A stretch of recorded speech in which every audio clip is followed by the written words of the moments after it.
উত্তরবঙ্গে সিম পাচার চক্রের তদন্তে সামনে এলো চাঞ্চল্যকর নতুন তথ্য এবং সিম পাচার চক্রের সম্রাট বাংলাদেশি আকবর। এসটিএফ সূত্রে খবর, দিনহাটা পাঞ্জিপাড়া থেকে ভারতীয় সিম সংগ্রহ করত এই আকবরের নেটওয়ার্ক। সেই সিম বাংলাদেশ হয়ে চলে যেত পাকিস্তানের ইসলামাবাদে। বেশ কয়েকবার বাংলাদেশে গিয়েছিল পাকচর প্রদীপ্ত বসু। পাকচরের সঙ্গে বাংলাদেশে যায় আরও এক বাঙালি। দিল্লি থেকে চরবৃত্তি কার্যকলাপ চলত। এসটিএফ সূত্রে খবর, সিম পাচার চক্রে উত্তরবঙ্গে সক্রিয় এক নেপালীয়। সীমান্তে গবাদি পশু পাচারের মাধ্যমে বাংলাদেশ থেকে হাওলার টাকা আসত বলেও জানতে পেরেছেন তদন্তকারীরা।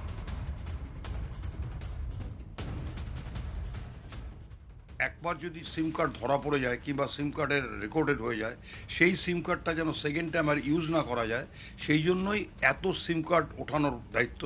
এবং তারা পাকিস্তান থেকে সেই অর্ডারগুলো দেবে এবং নানাভাবে এই সিম কার্ডগুলো ইউজ করবে। শুধু সিম কার্ড এই ইউজে নয়, সাইবার অ্যাটাক। একটা দেশকে যদি ধ্বংস করতে হয় তাহলে সবচেয়ে প্রধান হচ্ছে সাইবার অ্যাটাক। সেই সাইবার অ্যাটাকের জন্য মূল জিনিস হচ্ছে এই সিম। সুতরাং এই সিমগুলো যদি পাকিস্তানে যে সাপ্লাই করা হচ্ছে নিয়ে যাচ্ছে, নানাভাবে ওরা সাপ্লাই করছে, নেপালের মাধ্যমে, মায়ানমারের মাধ্যমে, অন্যভাবে যে পাকিস্তানের কাছে সিম গচ্ছিত আসে, যারা ওখান থেকে যারা আসবে, পাকিস্তান থেকে যারা আসবে, তাদেরকে ওই সিম দিয়েই পাঠাবে। এবং এখানকার স্লিপার সেল যারা পাকিস্তান হয়ে কাজ করছে এবং করবে, তাদেরকে সিমের মাধ্যমেই কাজ করাতে হবে এবং পাকিস্তানের সিমে এখানে কাজ করবে না।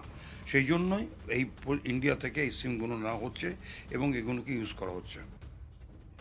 এটা ভারতীয় নাম্বার, ভারতীয় লোক কথা বলছে এবং ভারতীয়ভাবে কথা হচ্ছে।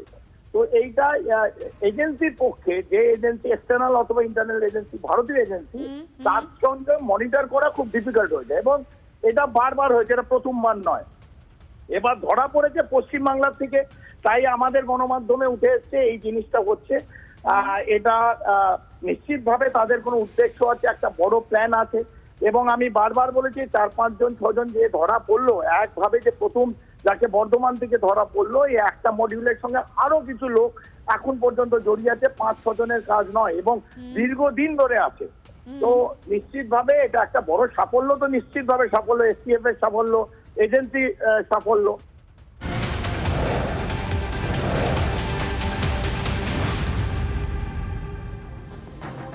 পাহাড় নিয়ে কেন্দ্রীয় স্বরাষ্ট্রমন্ত্রীর সঙ্গে বৈঠক সদর্থক, অর্থাৎ বোঝা যাচ্ছে দীর্ঘদিনের পাহাড় সমস্যা এবারে সমাধানের পথে। দাবি দার্জিলিং এর বিজেপি সাংসদের। বৈঠকে মধ্যস্থতাকারী নেতৃত্বে কমিটি গঠনের নির্দেশ দিয়েছেন অমিত শাহ। আমাদের সঙ্গে সরাসরি রয়েছেন আমাদের প্রতিনিধি প্রসেনজিৎ রয়েছেন। আমি প্রসেনজিতের কাছে চলে যাব। প্রসেনজিৎ, দীর্ঘদিনের পাহাড় নিয়ে যে সমস্যা, সেই সমস্যা তবে এবারে সমাধানের পথে। একদম, দেখো, দীর্ঘদিন ধরেই কিন্তু পাহাড় সমস্যা ঝুলেছিল এবং যেহেতু রাজ্যে একটা অন্য দলের সরকার ছিল, ফলে ঐক্যমতে পৌঁছানো যাচ্ছিল না। এই মুহূর্তে ডাবল ইঞ্জিন সরকার রয়েছে এবং সেই জায়গায় তাদের খোদ স্বরাষ্ট্রমন্ত্রী তিনি শিলিগুড়িতে এসে পৌঁছান এবং পাহাড়ের প্রতিনিধিদের ডাকা হয়। বিভিন্ন আঞ্চলিক দল পাহাড়ে যারা রয়েছে তারা কিন্তু প্রত্যেকে এদিনে বৈঠকে ছিলেন এবং পাহাড়ের যে সমস্যাগুলো এবং তাদের কি দাবি তা খুঁটিয়ে শুনেছেন কেন্দ্রীয় স্বরাষ্ট্রমন্ত্রী এবং তিনি নির্দেশ দিয়েছেন দ্রুত পাহাড়ে ইতিমধ্যেই যে মধ্যস্থতাকারী নিয়োগ করা আছে তার নেতৃত্বে একটি কমিটি তৈরি হবে। সেই কমিটি বিস্তারিত রিপোর্ট জমা দেবে। সেই রিপোর্টের ভিত্তিতে দ্রুত পদক্ষেপ করবে কেন্দ্র, ফলে পাহাড় সমস্যার সমাধান দ্রুত হয়ে যেতে পারে বলে আশ্বাস দিয়েছেন তিনি। ধন্যবাদ তোমাকে। इंटरलोकेटर आदरणीय पंकज कुमार सिंह जी के नेतृत्व में गृह मंत्रालय की टीम का एक कमेटी का गठन हुआ है, जो आज के इस एग्रीमेंट को ड्राफ्टिंग को फाइनल करने का काम करेगी। और मैं आज आप सबके समक्ष, क्योंकि मुझे देश भी देखना है, मुझे अपने क्षेत्र की जनता का भविष्य भी देखना है। जो गरिमा थी उसको पूरी तरह बर्बाद करने का काम सीपीएम ने और टीएमसी ने किया। जब से भारतीय जनता पार्टी की सरकार बनी है, हम सब पॉजिटिव है, हमें पूरी उम्मीद है हमारे साथ न्याय होगा।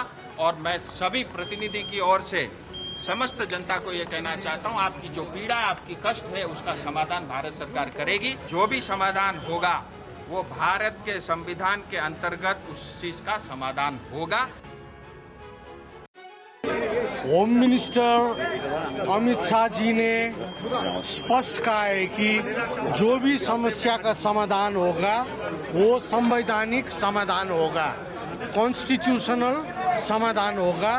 तो हम कॉन्स्टिट्यूशनल समाधान के पक्ष में है, पार तराई और डुअर्स के लिए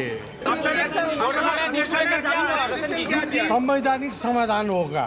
श्री पंकज सिंह इंटरलोक्यूटर के नेतृत्व में एक कमेटी बनेगा जो अगला प्रपोजल गवर्नमेंट ऑफ इंडिया को सबमिट करेगा। पंकज जो हमारे गोरखालैंड इंटरलोक्यूटर पंकज सिंह के नेतृत्व में एक कमेटी होगा जो मतलब इसको थोड़ा सा डिटेल में एग्जामिन करेंगे और इसके मतलब